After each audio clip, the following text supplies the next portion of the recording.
শ্রাবণের জড়ো হওয়া মেঘে টানা বর্ষণ। এর মধ্যে রাজধানীর ধানমন্ডি ৭ মসজিদ রোডে পূর্বঘোষিত কর্মসূচি পালনে জড়ো হন গণহত্যা ও নিপীড়ন বিরোধী শিল্পী সমাজ। শিক্ষার্থীদের আন্দোলনকে কেন্দ্র করে হত্যা, নির্যাতন, গ্রেফতারের প্রতিবাদে এ আয়োজন। পিচঢালা পথে তুলির আঁচড় বৃষ্টির জলে একাকার হয়ে রক্তলাল রূপ ধারণ করে, যেন বলে দিচ্ছে রক্তাক্ত এ জনপদ ধুয়ে মুছে হয়ে যাক ছাপ। এদিকে একই ইস্যুতে জাতীয় প্রেস ক্লাবের সামনে জড়ো হন উদীচী শিল্পী গোষ্ঠীর সদস্যরা। দেখা হবে কোনো একদিন, এটি তোমার সন্তান শহীদ আবু সাইদ। তারা বলেছিল এই কোটা ব্যবস্থার একটি স্থায়ী সমাধান করার জন্য।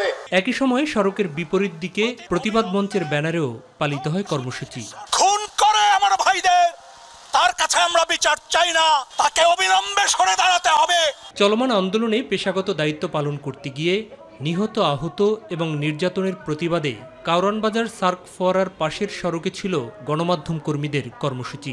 আমার কলম কিংবা আমার ক্যামেরায় আমি শুধু যা সঠিক তাই তুলে ধরব। এই প্রতিবাদে শামিল হওয়ার জন্য ইউনিয়নের নেতারা যেভাবে হামলা চালানো হয়, গণমাধ্যম কর্মীদের উপর যেভাবে লাঠিচার্জ করা হয়, তখন আপনারা কোথায় থাকেন? যারা ওই টকশোর টেবিলে বসে টক টক কথা বলে সমর্থন আদায়ের চেষ্টা করেন, তারা তখন কোথায় থাকেন?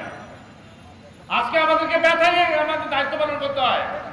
যারা নির্যাতনের শিকার হয় তাদের জন্য আসলে কোনো কিছুই করা হয় না, শুধু বলা হয় এটা থ্যাঙ্কসলেস জব। এসি রুমে বসে সাংবাদিক নেতারা আমাদের মাথা বেঁচে বড় বড় কথা আর বলিয়েন না, রাজপথে নামেন।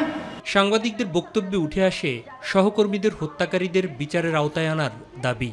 কিংবা কলম ধরার কারণে সাংবাদিক সাইদ খানকে জেলে যেতে হয়। সংবাদ সংগ্রহ করার কারণে গতকালকে দেখলাম বরিশালে পরশুদিন চারজন সিনিয়র সাংবাদিককে লাঠি পেটা খেতে হয়। ধিক্কার জানাই। সাংবাদিকরা মূল্যবোধ নিরপেক্ষ, কিন্তু তারা কখনো বিবেক নিরপেক্ষ নয়। আমাদের বিবেক জাগ্রত। আমরা সরকার পক্ষে নয়, সরকার বিরোধী নয়, সাংবাদিক আমরা। আমাদের কাজ সংবাদ তুলে ধরা। যদি 48 ঘন্টার মধ্যে কোনো বিচার না পাই, তাহলে 48 ঘন্টা পরে আরো কঠোর কর্মসূচি দেব।